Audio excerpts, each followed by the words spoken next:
Things are getting a lot more serious for Blake Lively as new, authentic footage from a damning Reddit post is going viral and sparking major controversy. And no, this isn't just another red carpet slip-up.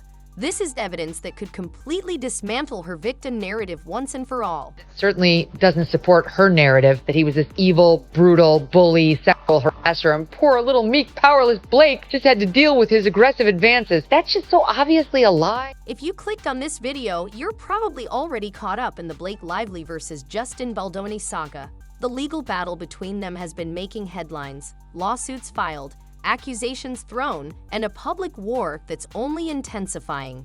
But now let's dive into what's truly damaging, the latest evidence that's completely shifting the narrative.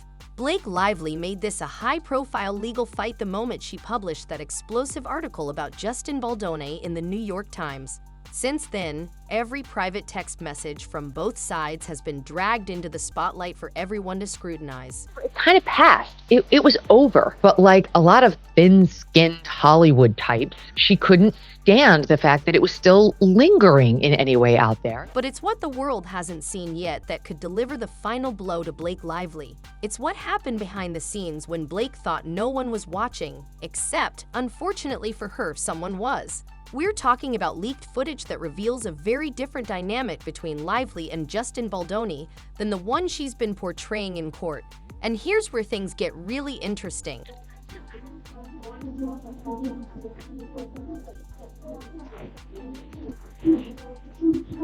As of May 17, 2023, Blake Lively and Justin Baldoni were spotted on the set of It Ends With Us Asterisk. Take note of the body language. A full embrace, smiles, and what looks like a relaxed, easy conversation. This isn't a formal greeting. It's a hug, a clear display of affection, or, at the very least, a noticeable absence of tension.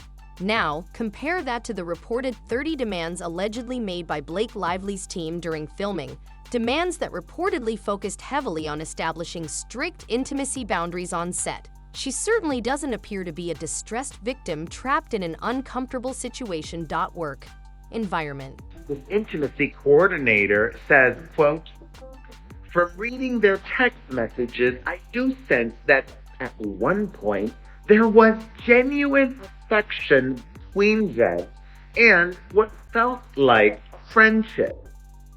In my experience, when an actor says, I don't need to meet the intimacy coordinator until we're shooting, as much as it hinders my process, it does typically indicate they trust their scene partner."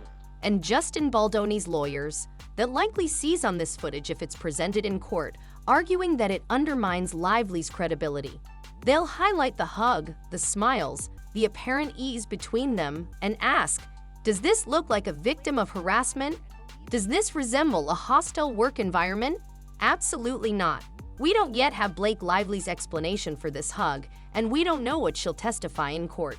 But the footage circulating online is already influencing public perception, raising doubts, sparking questions, and potentially unraveling the victim narrative Blake has put forward.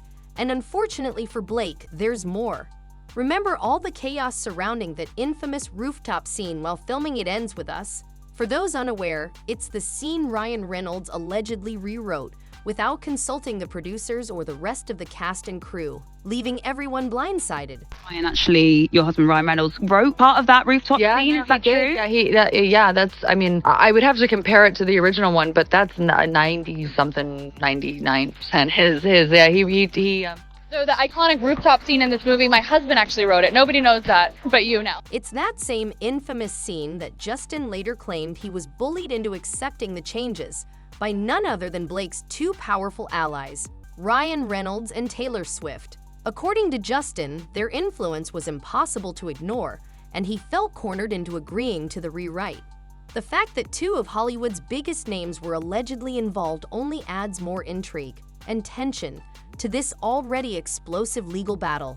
details about meetings like the one they had with Ryan Reynolds, Blake Lively, Justin Baldoni, and apparently, though the name is blacked out, there's an assumption, well-founded, that it's Taylor Swift, her BFF, at the Reynolds penthouse in Manhattan, where Ryan Reynolds allegedly bullied Justin so badly that a Sony representative who was there, the production team behind the movie, and her biggest takeaway was, I am very sorry that I let him get away with doing that to Justin. It was so nasty. More importantly, it's also one of the scenes where Blake allegedly claimed Justin made her feel uncomfortable.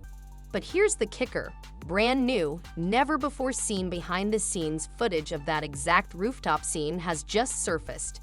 And now the big question, does Blake look threatened or uncomfortable here? You be the judge.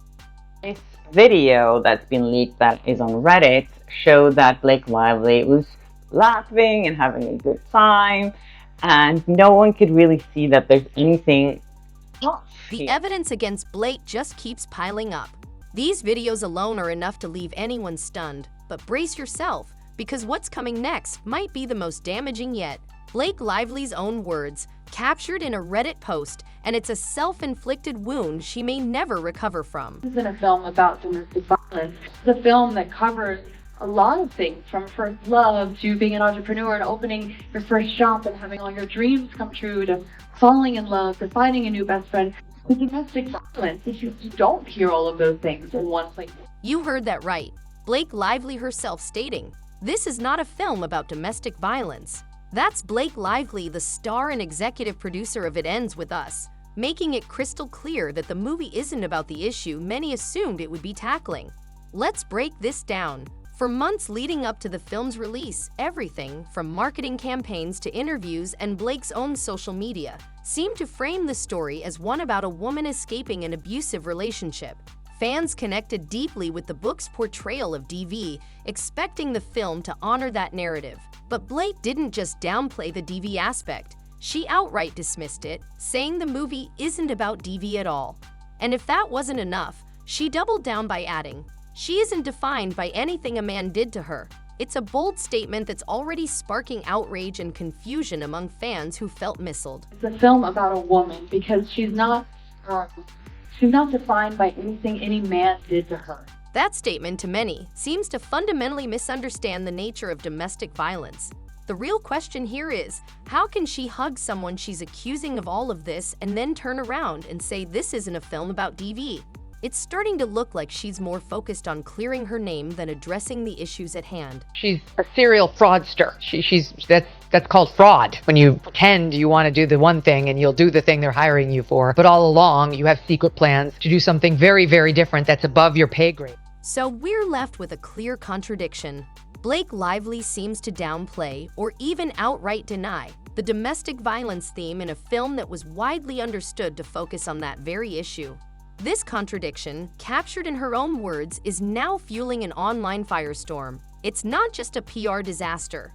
It's a betrayal of the fans who connected with the story and potentially a devastating blow to her credibility in this ongoing legal battle.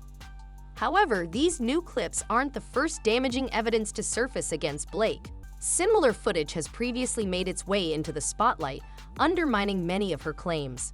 For instance, during one particular slow dance scene, Blake alleged that Justin broke character and made her feel extremely uncomfortable, rubbing against her neck and even smelling her. She writes, on another occasion, Mr. Baldoni and Ms. Lively were filming a slow dance scene for a montage in which no sound was recorded. Mr. Baldoni chose to let the camera roll and have them perform the scene, but did not act in character as Ryle. Instead, he spoke to Ms. Lively out of character as himself. At one point, he leaned forward and slowly dragged his lips from her ear and down her neck.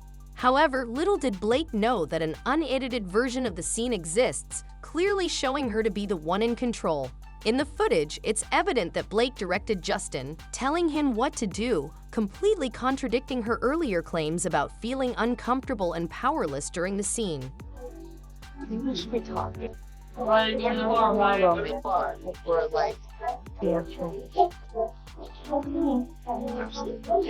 And then there's this next little gem, once again caught behind the scenes, probably when Blake thought no one was watching. In this clip, Blake is once again seen directing Justin, telling him how to pull her in with more fervor and passion and how to kiss her. The clip may be brief, but her body language speaks volumes. One thing all these clips have in common is this: Blake Lively does not look like a victim. It's just disgusting when you go after someone, you try to destroy their life, and actually the evidence shows something different. Blake Lively was no victim. She was in control, she was in power, and she took over this film. And that's not a good look for her public image, which leads us to the next point. The evidence in the Reddit post, the hug, the contradictions, it's all stacking up. Now, the public is reacting. Unlike the carefully managed world of Hollywood PR, the internet doesn't hold back. These aren't just isolated comments, they're a wave of disillusionment, a chorus of outrage. Fans who once admired Blake Lively are now questioning everything: her motives, her character, her entire public persona. Some attempt to defend her, claiming she's being unfairly targeted and that it's all a misunderstanding. But the overwhelming sentiment online is one of betrayal. People feel misled and manipulated, and they're making their voices heard. What started as a story about survival has now morphed into a showcase of self-importance. Blake Lively, the architect of her own downfall, hasn't been brought down by her enemies, but by her own words and actions. It's a career implosion, unfolding live and in color. The risk of losing it all is evident. This backlash isn't just about a movie anymore. It's about trust, authenticity, and the consequences of trying to control a narrative that's spiraling out of control. And she finally bumped into someone who was weak enough and not famous enough to stop her. And while Blake Lively's own words and actions are now fueling her downfall, the question remains: what will it take for her to truly recover? The damage, both professional and personal, may be long-lasting. Was this a calculated series of manipulations, a pattern of behavior finally brought to light? Or is there something else, something deeper at play? Those questions may never be fully answered, but one thing is clear: the tide has turned. The carefully crafted image is shattered, and as Blake Lively faces the consequences, perhaps Justin Baldoni can finally begin to reclaim his narrative, his career, and his reputation. Let me know in the comments, what's your take on Blake Lively after the Reddit post and the hug video? Is she a liar? Do you think this is the beginning of her downfall?